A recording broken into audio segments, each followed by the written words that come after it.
I accompanied my wife to a friend's party. Unexpectedly, her male best friend got drunk and started acting crazy. He pulled her into his arms and confessed with deep affection. He said, "If we hadn't broken up back then, our kid could probably go out and buy groceries for us now, right?" Then, suddenly realizing I was there, he clicked his tongue and said, "Oh, damn, I totally forgot the brother-in-law is here too." "Brother-in-law, you wouldn't happen to not know that Willow and I used to date, right?" He said it in a joking tone. "Willow, hiding this from him. Could it be that you still want to rekindle things with me?" But the next second, click.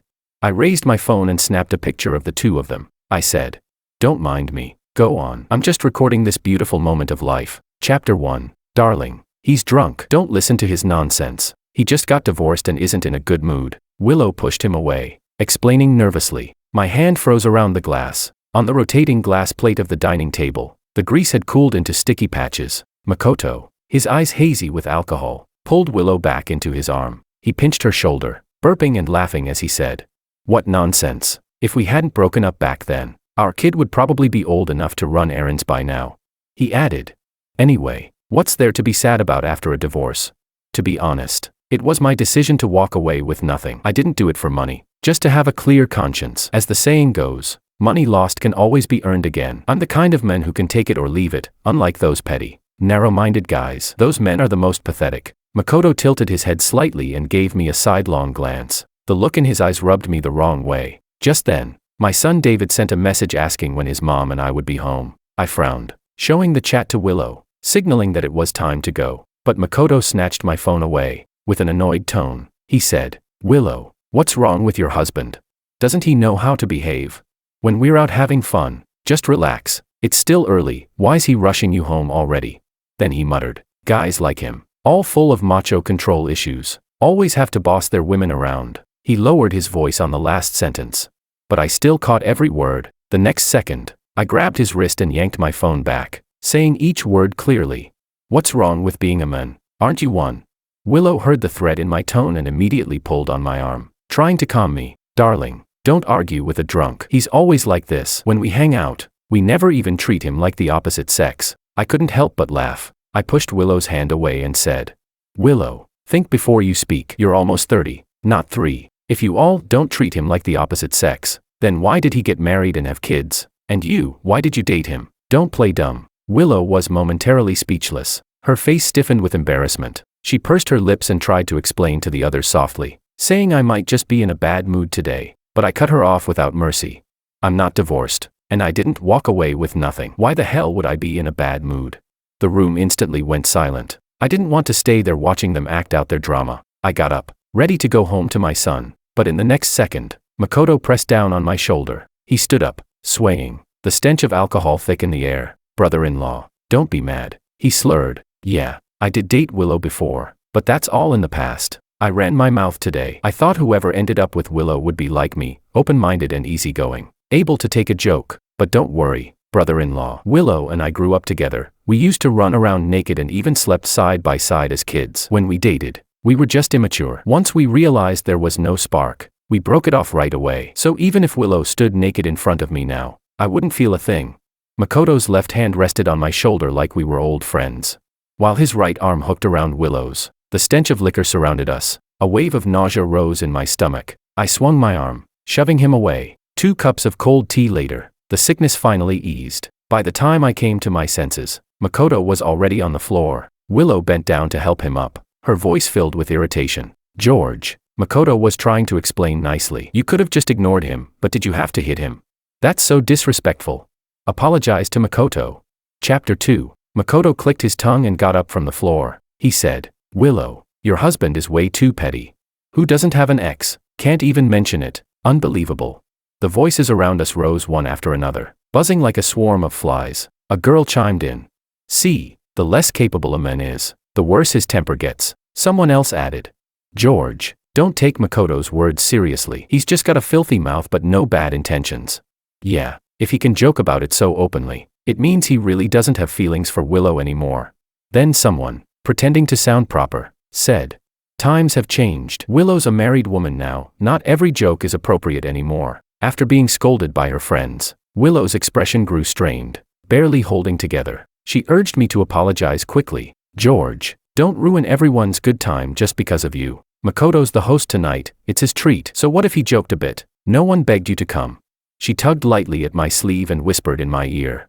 Enough. Darling, let's talk at home later. There are so many people here. My girlfriends never liked you to begin with. They didn't approve of me marrying you. You're just giving them another reason to hate you now. I turned to look at Willow, just about to speak, but was interrupted. Makoto had already stood up and, without hesitation, took Willow's hand in his. Their fingers interlocked. Willow didn't seem to think there was anything wrong with it. She laughed and teased him, whispering back and forth like a couple in a TV drama. All flirty smiles and playful banter. Makoto grinned and teased.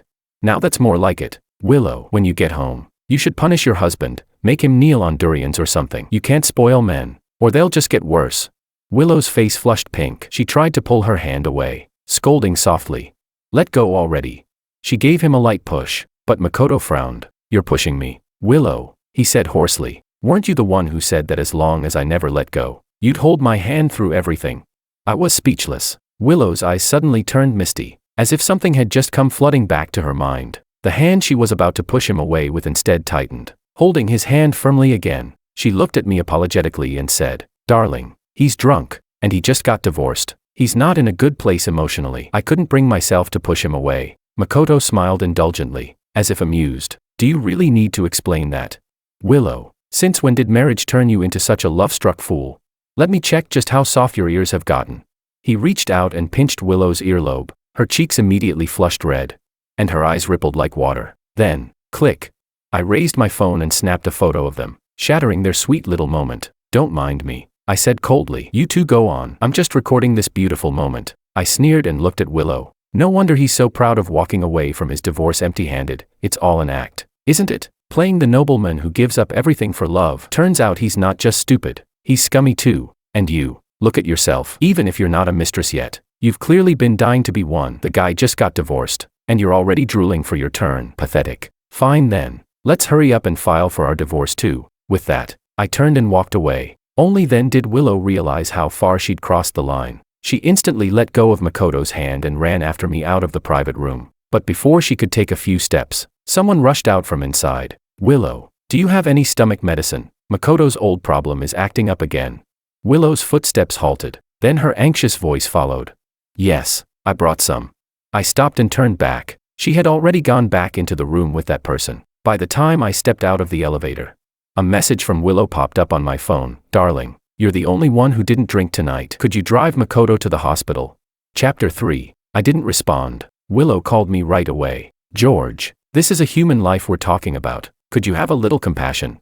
There are things more urgent than others. Take Makoto to the hospital first. We'll talk about the rest at home. From the receiver came more voices, women this time. Yes, it's a matter of life and death. If there's any misunderstanding, you can clear it up later. Look at Makoto's face. He's pale. What if it's acute gastroenteritis? Another woman added sarcastically. I told you, you were blind when you married that man. I ignored their attempt at moral manipulation and hung up immediately, but Willow ran downstairs. When I started the car, someone opened the door from outside. Willow was panting, the redness on her ears still marked from a recent pinch. She frowned and said, Makoto is in terrible pain. Please, leave the car. We already called for a replacement driver. He'll be here soon. I looked at her with a cold smile. What did you just say? I asked. Darling, I'm not joking, she said as she got into the car and tried to unbuckle my seatbelt. I spoke without emotion. Willow, all these years, you've always carried stomach medicine with you. Was it for Makoto? Her hands froze for a moment. She denied it instinctively. Of course not. The dim light in the car couldn't hide the flicker of guilt in her eyes. I let out a short laugh, then suddenly raised my voice. Get out. Don't make me lay a hand on you.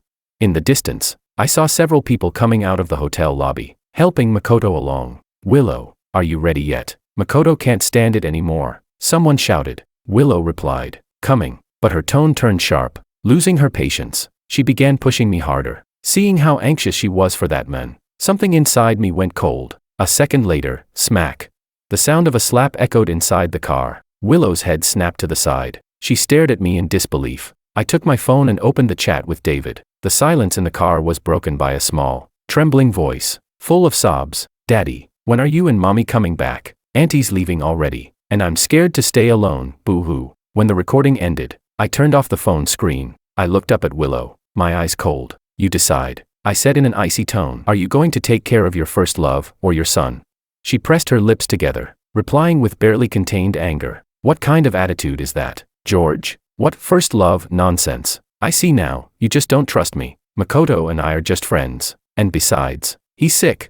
I rubbed my forehead, too tired to argue in public. As a man, I knew exactly what Makoto was after tonight. That was why I'd held back at the restaurant. But now, I couldn't anymore. The night breeze was cold, so cold it froze the heart as well. I glanced at Willow from the corner of my eye, feeling my anger boil inside though my face remained calm. I nodded slowly, opened the door, and stepped out of the car. Her expression softened, thinking I'd given in. Then, suddenly, I yanked open the passenger door, grabbed her arm, and dragged her out, making her fall to the ground. Looking down at her with ice in my eyes, I said each word clearly. It's none of your fucking business.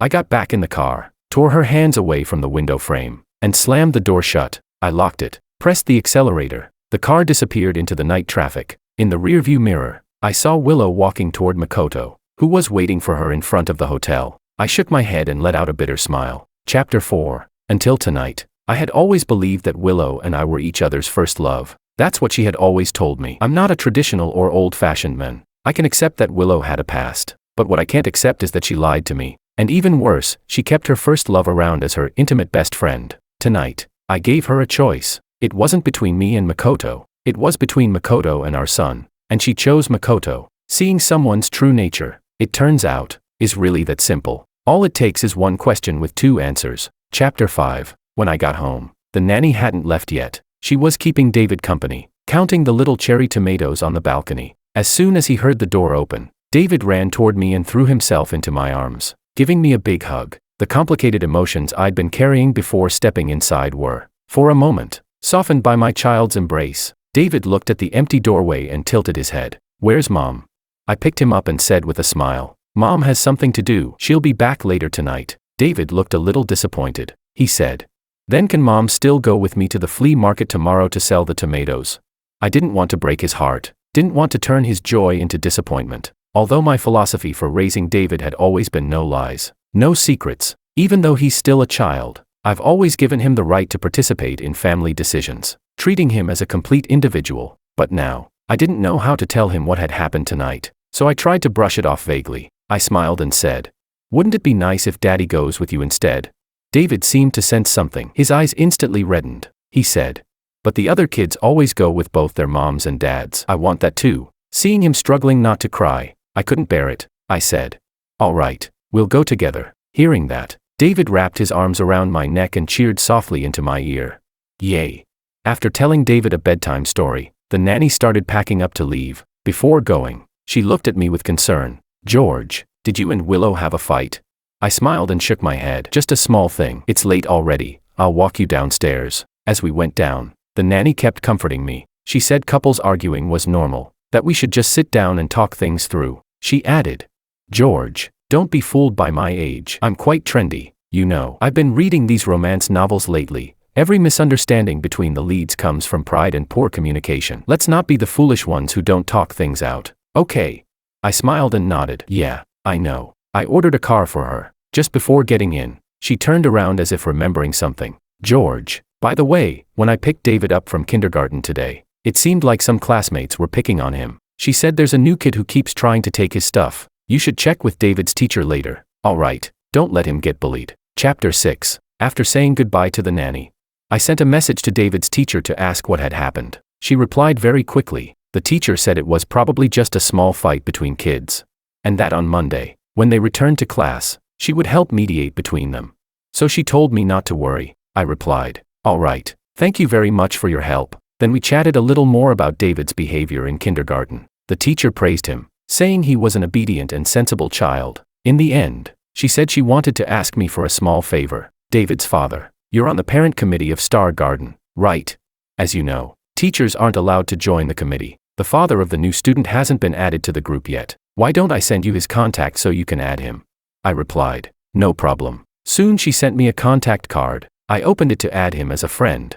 But the profile picture of that father caught my attention. It was a flower pot with a small ornamental bamboo. Nothing special, but that plant was exactly the same as the one I have on my balcony. An inexplicable sense of unease ran through me. I frowned and typed, Teacher, as far as I know, admissions to the kindergarten are quite strict. Children who transfer midterm must do so through a recommendation, correct? She replied, yes, that's right. It's a safety measure for the children. Is there something wrong, David's father? I asked. Could you tell me who recommended the new student? After sending the message, I noticed my hand was trembling uncontrollably. My heartbeat quickened. I turned off the screen and looked toward the green bamboo pot on the balcony. It was the plant Willow had cared for years. Longer even than the time we'd known each other. A few seconds later, the screen lit up again. The message read, Little Kaito was recommended by David's mother. Didn't you know that? Chapter 7. The next morning, I was awakened by the sound of the doorbell. Last night, I had sent a message to Willow to remind her not to forget to take David to sell cherry tomatoes the next day, although I had already decided to end things with her for good. She was still the mother of my child, and I didn't want my emotions to affect the mother and son activity, nor did I want David to feel the consequences of our issues. That night, Willow had acted as if she were angry. When she came back, she started noisily gathering her clothes, packing suitcases, and when she saw I didn't respond, she ended up sleeping in the guest room. The doorbell rang several times and no one went to open it. Then I remembered it was the weekend, family day, and the nanny had the day off. I decided to go open it myself. As soon as I opened the door of my room, I heard the front door in the living room open, followed by a child's excited voice, Mom. I frowned and headed toward the living room. I saw Willow hugging a small boy. While she asked the person at the door, Why have you come? From outside came a man's voice in reply, Of course, to thank you for last night. Besides, Kaito wouldn't stop talking about you. So we thought we'd come for a visit. The men smiled, jokingly. What's wrong? Aren't we welcome? Willow shook her head and replied, Of course you are. Please, come in. She stepped aside. And then I saw him, Makoto, standing at the door. Chapter 8. When Makoto walked in, he saw the suitcases Willow had packed in the living room. He looked puzzled and asked, What's going on here? Are you planning to run away from home? Willow lowered her eyes and said in a hurt tone, I was planning to stay at my family's house for a few days. Makoto immediately frowned, his voice filled with righteous indignation. So is this your idea, or did he kick you out? When Willow pressed her lips together and stayed silent, he continued, Oh, so he did kick you out, huh? What a bastard. You came all this way to marry him, and now he's throwing you out. He's taking advantage of the fact that you have nowhere else to go, no family to back you up. He added heatedly, Good thing there's nothing improper between us. If it were some other men with bad intentions, he might have already tried to take advantage of you. Then he said, If he threatens you again, just tell me. I'll stand up for you. And he went on, Your husband's way too controlling. Even after marriage, a person needs to be generous. You know, in life, you can't avoid interacting with the opposite sex, right? Willow kept her lips tightly pressed together. I couldn't see her face clearly, but the way she gradually straightened her back told me everything. She was listening to him. A cold laugh escaped my mouth as I stepped out from around the corner. I said, Yes, one should learn to be generous. Not only should I learn to be generous, but my son should, too. Otherwise, if he finds out his mother is eagerly trying to be someone else's mom, who knows what kind of scene he'll make. Willow's expression froze. Her arms, which were holding Kaito, stiffened suddenly. She almost dropped the child. Turning her head, she forced a strained smile and said, Honey, could you please not talk like that in front of the kids? I asked evenly, How am I talking? Exactly. Am I not being generous enough? Your first love son came over and started calling you mom, and I didn't even say anything, did I? Willow opened her mouth as if to say something, but I cut her off. My tone stayed calm throughout. I said, You're right, though. After all, Makoto's finally divorced, and Kaito doesn't have a mother anymore. One of them needs a wife, the other needs a mom, and you just happen to be eager to help. It's mutual, isn't it? Perfect match. We'd better hurry and finish the paperwork, so you can officially take your new position. I was already being as restrained as I could be in front of the children. The fact that I hadn't cursed yet, that was already my limit. Chapter 9. Makoto's expression instantly darkened. He pulled the child back, telling him to go play somewhere else. Once Kaito walked away, Makoto glared at me and said slowly, enunciating each word, George, you're a father yourself. How can you say things like that in front of a child? Then he turned to Willow and said, Willow, how can your husband be so shameless? The kid's so young, what does he even understand? It's just a form of address. Does he really need to make such a big deal out of it? Willow seemed to agree with him. When she looked at me again, her eyes held a trace of disapproval. She said, George, apologize to Makoto and Kaito. What you said just now really went too far. Hearing Willow's words, a faint look of satisfaction appeared on Makoto's face. Just as I was about to speak, Makoto shook his head and called Kaito back from the balcony. He said, "Kaito, didn't Daddy tell you that you can't call your godmother Mom? You can call her Aunt Lou or godmother, but never call her Mom directly." Kaito protested.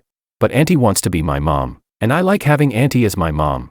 When Makoto heard him say that Willow was willing to be his mother, the joy on his face was impossible to hide, but outwardly, he still pretended to scold the boy sternly. "What's wrong with you? Are you not listening when Daddy talks to you anymore?" His tone rose sharply. Kaito's eyes immediately filled with tears, his lips quivering as he tried not to cry. Seeing this, Willow quickly pulled him into her arms. Hugging and comforting him tenderly, she said, all right, Kaito, don't cry. It's just a name. You can call me however you like, okay?" Then she turned to look at me and said, "George, let's stop this here. Arguing with a child, how undignified is that?" Kaito wrapped his arms around Willow's neck, grinning from ear to ear. He even planted several loud kisses on her cheek, cheering happily. "Yay, Auntie is the best. I love Mommy the most." Then he turned toward me, scrunching his face and sticking out his tongue. He said, "You're a bad uncle. I don't like you." I replied calmly, "That's normal. I don't like you either. After all, your own mother didn't want you." The next second, Kaito burst into tears. I simply smiled, turned around, and walked toward the children's room. David was still inside. I didn't want him to come out and see his mother holding the classmate he disliked, but as I turned, I found myself staring straight into the eyes of my son, standing at the door of the children's room, clutching his Ultraman toy. David blinked his big eyes and asked in confusion, "Dad, why is he calling my mom, too?" Chapter 10. The moment Willow saw David, she quickly set Kaito down. Makoto's expression turned slightly displeased, but he had no grounds to say anything. He simply took Kaito by the hand and led him to the balcony. Willow walked toward David. She bent down, wanting to hug him, but David took a small step back, hiding behind me. He said softly, "Mom, I don't like him. He always bullies me at school. Can you make him go away?" David was a gentle child. Normally, he would never say something like that, but Willow frowned and said, "David, how can you lie like that? The bruise on Kaito's face, he told me it was you who scratched him. He said you're the one who bullies him at school." At that moment, anger surged through me. I snapped, "Willow, what do you mean by that? David is lying. You didn't even ask him what happened, and you've already decided it's his fault. Whose mother are you, exactly?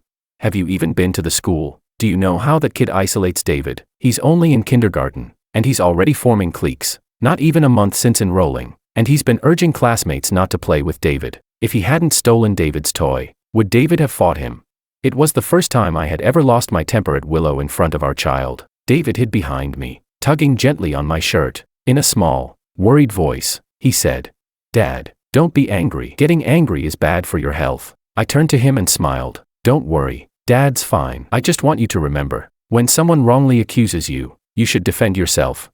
And when someone bullies you, you should fight back. You did the right thing. You hit him because he deserved it." Willow frowned again. Hearing my words, she did look genuinely distressed. She reached out to take David's hand, but David pulled away. She sighed, a trace of disappointment flickering in her eyes as she looked at me. She said softly, "Darling, I know you and David are upset, but Makoto and Kaito are our guests. Can't we at least wait until they leave before talking about this?" She added, "Children fight sometimes, why make it so ugly for everyone?" I let out a cold laugh. Last night, I had already thought it all through. The nanny was right. Communication is important between husband and wife, but communication only works between people who can understand each other. Otherwise, it's just talking to a wall. Even if I could endure it, my son shouldn't have to. I gently coaxed David to go back to his room and fetch the things for his little market stall. Once the door to the children's room closed, I turned back to Willow and said, clearly and firmly, "Willow, let's get a divorce. I'm serious." Chapter 11. Willow stared at me in disbelief. She asked, "George, what do you mean by that?" She reached out to grab my arm, but I pulled back firmly. "Divorce," I said, my tone resolute. "Go be Kaito's mom if you want, but David doesn't need a mother who can't tell where her priorities lie." Seeing how serious I was, Willow's attitude softened immediately. Her tone followed suit, turning soft and pleading. She looked at me with an innocent expression, almost pouting. "Honey, why are you saying that? You can't just talk about divorce so easily." "Okay, I promise, after today, I'll keep my distance from Makoto." "All right," I replied flatly.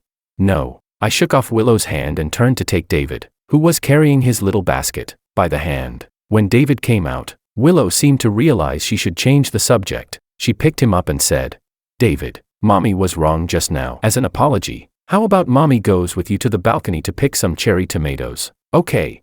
David still loved his mother deeply. Even though his cheeks puffed up in anger, he didn't refuse. Willow smiled at me while holding him, mouthing silently, "I'm sorry." I ignored her and turned to go back to the bedroom to change clothes. But the moment I stepped through the door, I heard David's voice burst into a cry from outside. "My cherry tomatoes." Chapter 12. Kaito had picked every single cherry tomato David had grown on the balcony. He even tore the plants out by the roots and stomped on them until they were a pulpy mess. Tomato juice splattered across the floor. Bright red stains everywhere. When David saw the ruined plants, he broke down completely. He shoved Kaito hard, sending him falling backward. As Kaito stumbled, he knocked over the potted plant on the balcony. The ceramic pot shattered into pieces, and one of the shards cut David's small hand. When I rushed over, David's face crumpled in pure misery. He threw himself into my arms, sobbing uncontrollably. Through hiccuping sobs, he pointed to the balcony and cried, "Daddy, Kaito ruined all my tomatoes." Wah! Those cherry tomatoes were the ones David had grown himself. He'd been preparing for the flea market for so long, watering them every day, caring for them so carefully. I patted his back gently to comfort him. But David was still heartbroken. He sobbed and said, "Daddy, I don't like Kaito. Make him leave. I don't want him coming to our house anymore." I nodded, then turned to look at Willow, only to realize she wasn't even looking at David. Her eyes were filled with tears, her gaze fixed on the shattered potted plant on the ground. Makoto, too, was staring sadly at the broken pot. He crouched down to pick up the pieces and said, "This was the plant I gave you when I confessed to you. I really didn't expect you'd still be keeping it after we broke up. But now, it's broken after all." "Willow, does this mean?" Willow reached out to stop him. She sniffled and said quietly, "Don't pick it up. Once something's broken, it's just broken." I couldn't help but laugh at the scene before me. After all this time, I finally learned where the potted plant had come from. Chapter 13. Over the years, we've moved 3 times. Every single time, Willow would take that potted plant with her. Once, during one of the moves, the moving company forgot to bring it along. When Willow found out, she went out in the pouring rain just to retrieve it. I once asked her who gave her that plant, for her to care about it so much. Willow answered casually. She said, "Just a friend, nothing special. I've just had it for so many years. It'd feel wrong to throw it away." Only today did I finally understand. It wasn't the plant she couldn't let go of. It was the person who gave it to her. Disgusting. Willow felt heartbroken over the broken pot, yet didn't even notice David's hand had been cut. Instead, she scolded him. "David, apologize to Uncle Ito and Kaito." David, still sniffling, tried to explain.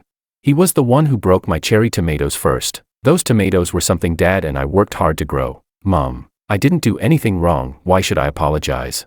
Makoto tugged at Willow's sleeve and said, Forget it. Kaito and I shouldn't have come today." He made as if to leave with Kaito, but Willow stopped him. Her relentless tone cut right through David's crying. She said, "David, apologize." "I don't want to say it a second time." David froze. His tears caught in his throat. He tilted his head up, staring at Willow in disbelief. But faced with his mother, he nearly gave in, just as he was about to open his mouth to apologize. I reached out and stopped him. Willow glared at me, clearly annoyed. She snapped, "George, David's so disobedient now because you spoil him too much. You never discipline him. Whatever he says, you let it go. Whatever he does, you turn a blind eye. One day, he's going to make a huge mistake because of you. You'll be the one who ruins him." I sneered, then raised my hand and slapped Willow hard across the face. I said, "Yeah, I spoil him, so what? So if he doesn't do exactly what you want, he's disobedient. If he doesn't follow your orders, he's the one in the wrong. You think I'm controlling? Please, take a good look at your own obsession with controlling children." I continued.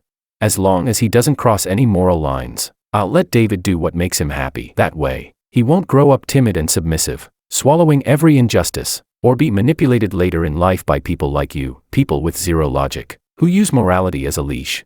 Willow was stunned. She stood frozen in place. Makoto, seeing me raise my hand, immediately rushed to stand in front of her. He shouted, "George, how could you hit her?" He said, "So what if your son refuses to apologize? I wasn't even going to hold it against a child. Unlike you, I'm not the kind of man who argues with women. Women are meant to be cherished, not struck." I let out a short, sharp laugh. Then I swung again, this time, my fist. The punch landed hard, sudden and heavy. Makoto's head snapped to the side from the force. He held his face, staring at me in disbelief. I laughed. You don't hold grudges. What right do you have to hold grudges? You keep opening and closing your mouth with you men, like you're any better. I normally don't hit women or children. But too bad, Willow isn't a child, and you aren't a woman. You expect my son to apologize to you. What are you even? Do you deserve it? There's a limit to how low you can stoop. I've been holding back because I didn't want to hit anyone in front of David. But since you've got no shame and start reminiscing about the past in front of the child, I don't mind tearing off the mask. Let David see what disgusting things you two really are. Willow's face began to crack a little. She still cared about her image as a mother. She said, "That's enough, George. Don't talk nonsense in front of the child."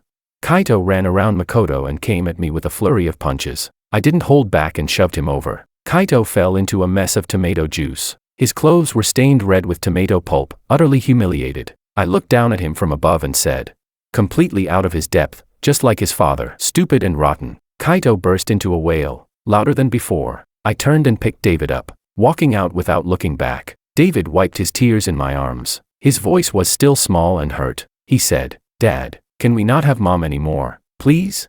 I looked at David and felt my heart lurch. How disappointed must a child be to choose to give up his own mother? I wiped the tear from the corner of his eye, patted his back, and said softly, "All right, we won't." Chapter 14. That day I still took David to the flea market. After I cleaned and treated the wounds on his hand, I drove him to the old house. Although the cherry tomatoes were gone, there were still plenty of unused things in the old house that we could bring to the flea market to sell. David was still a child after all. The moment he saw his friends at the flea market, he immediately perked up, full of energy again. Watching him shout and work alongside the other kids made me genuinely relieved. It turned out my son was far stronger than I'd imagined. At the flea market I ran into a former colleague. He told me he'd gotten divorced because his wife cheated, but he lost the court case and the child was awarded to the mother. Now he could only see the kid on weekends. I asked him why he lost the case. I said, "Sorry if this sounds blunt, I don't mean to offend. Don't laugh, but I'm facing the same problem you had." As a fellow father, he said he understood how I felt, and he was glad to help. He told me that after he caught his wife cheating, he was determined to divorce her and forgot to gather evidence. He went straight to court with a summons. In court, his wife stubbornly insisted she hadn't cheated. Plus, judges often consider that young children tend to be more dependent on their mothers. After weighing everything, the judge awarded the child to the mother. He sighed, then said slowly and with emphasis, "You must only fight battles you can win." Hearing him, I nodded earnestly, and I told myself the same. I must only fight battles I can win. Chapter 15. After the market ended, Willow showed up. She leaned against my car, holding a huge toy box in her arms, a full set of David's favorite Transformers. She was here to make peace. Willow asked, "Honey, are you still mad?" "David, look what Mommy brought you. Do you like it?" David's eyes lit up when he saw the toy, but the moment he heard Willow's voice, his smile faded. He said, "I don't want it." Then he took my hand. "Dad, let's go." Willow's attempt at warmth fell flat. When she saw I was about to get in the car and leave, she quickly grabbed my hand. Just like when we were dating, she shook my hand and acted cute. She said, "Honey, I really know I was wrong. Please forgive me just this once, okay?" With a pitiful look, she added, "To apologize. I spent the whole afternoon cooking everything you and David love to eat." Then, rising slightly on her toes, she said softly, "I also bought a few new outfits. Tonight I'll make it up to you properly. Don't be mad anymore, okay?" I subtly pulled my hand out of hers. I asked, "Where's Makoto?" Willow shook her head. "I told him to leave. You said you don't want me seeing him again, so I won't, ever." With a serious face, she said, "I swear, there's really nothing between us. If I ever see him again, I'll get hit by a car." "All right." I immediately raised my hand and mocked, "That car's not driven by you, so maybe don't make oaths too casually." Seeing me joke, some of the tension eased from Willow's face. She giggled, then said playfully, "Honey, I really know I was wrong. Promise me you won't be mean to me anymore, okay?" I shrugged. Willow took it as agreement. She said, "And don't ever say things like divorce again, okay?" You have no idea how scared I was this afternoon. I stared at Willow's face, and all I could feel was irony. Time hadn't left a single mark on it, but the soul beneath that flawless shell was already broken beyond repair. Chapter 16. After getting in the car, I didn't let Willow sit in the passenger seat like she usually did. Instead, I had David sit beside me. Willow asked if I was still angry with her. I smiled and said no. Willow didn't ask again. In the car, I received a text message. A familiar profile picture popped up, the one with the potted plant. It read, George, did you notice the wrinkles on your wife's skirt? You're smart. You figured out my intention the first time we met. But so what? Willow and I know each other inside out. We even slept together before. If I decide to compete with you for her, do you think you could win? Then came a photo. It was of Willow's underwear. He wrote again, here, a little trophy for you. She said you're not good enough, only I can satisfy her. The last message was a laughing emoji, a smug, hand-over-mouth grin. Darling, why aren't you driving yet? What are you looking at? You seem so happy. Willow's voice suddenly came from the back seat. I looked up and met her gaze in the rearview mirror. Calmly, I said, nothing much, just chatting with a friend. I saved the screen recording as evidence. After that, I sent the audio recording of what Willow had said to me at the market entrance to Makoto. My message read, what kind of pervert steals underwear? You're really pathetic, sitting there making up stories about your fantasies. Clown. After sending it, my phone started buzzing non-stop. Expressionless, I started the engine. Already losing your composure? With a psyche that fragile, you think you can fight me? Fucking idiot. Chapter 17. After dinner, I took a picture with Willow and David together. Willow was, of course, overjoyed. Once the photo was taken, I immediately posted it on my social feed. Caption, 3 meals a day, with you. Willow was the first to like it. She thought I had completely forgiven her, but she didn't know that when I went to the restroom halfway through dinner, I nearly threw up. During the meal, there were several moments when I almost couldn't stop myself from smashing the plate right into her face. If it weren't for my goal of securing full custody of David, I wouldn't want to spend another second sitting across from her. That night, while telling David his bedtime story, he looked at me disapprovingly. With a pure, curious expression, he asked, Dad, are you a simp? I burst out laughing. I ruffled his mischievous little head with my fingers. David scoffed and said, people online say simps never end well. Dad, can you please not be a simp?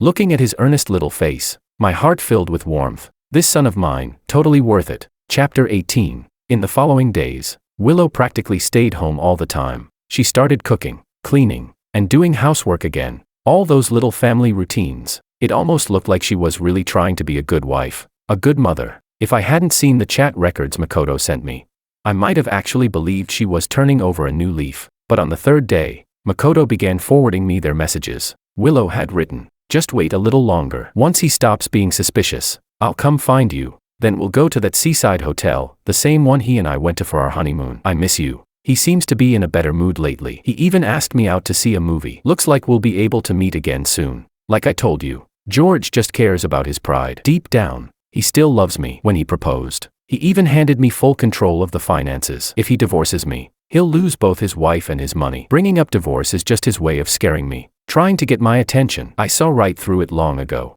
But what disgusted me most was when Makoto suggested that Willow should divorce me, and Willow's reply was this, Makoto, stop dreaming. I can tell the difference between love and reality. There's no way I'd ever divorce George. Makoto asked her why. Honestly, I wanted to know too. She cheated on me. She could take care of a potted plant for almost a decade.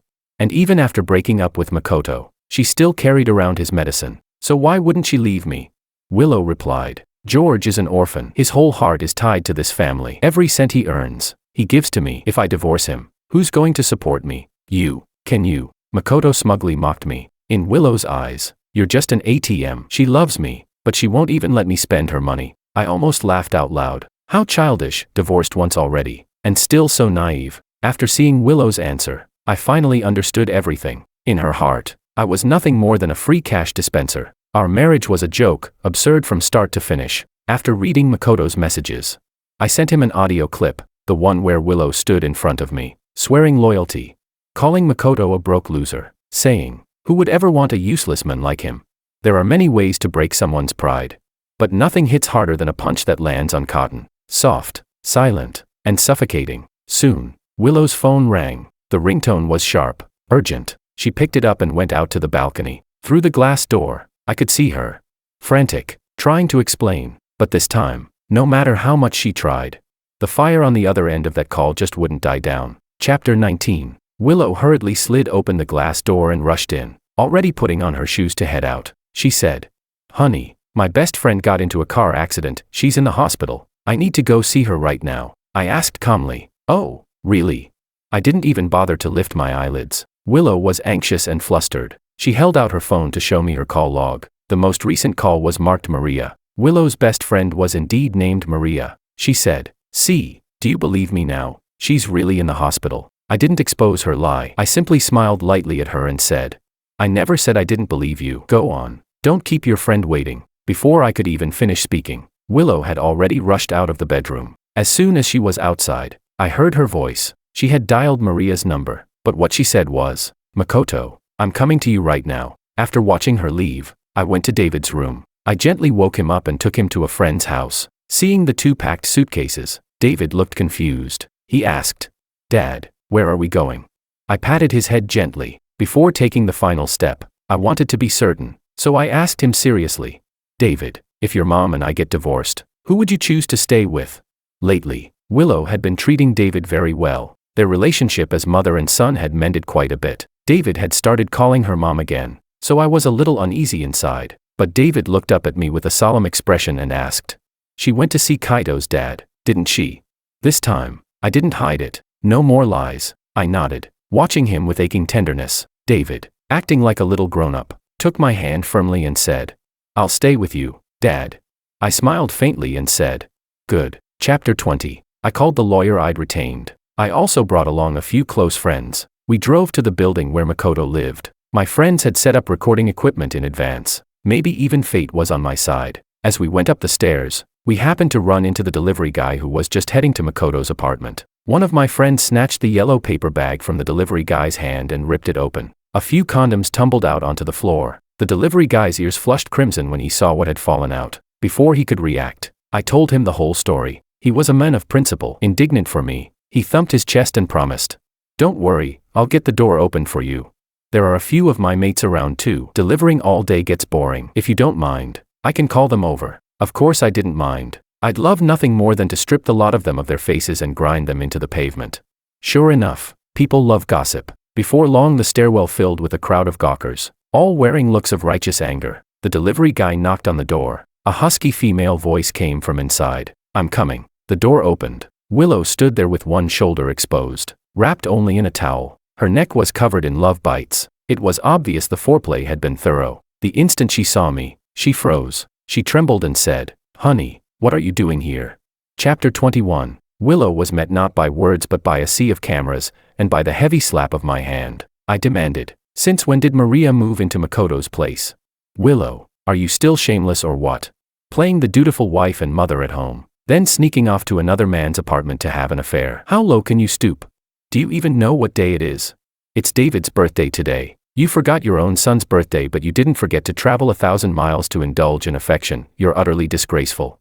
Willow tried to grab me. Honey, let me explain, she began. But before she could finish, a male voice came from inside the apartment. Makoto said, Willow, why is one takeaway making so much noise?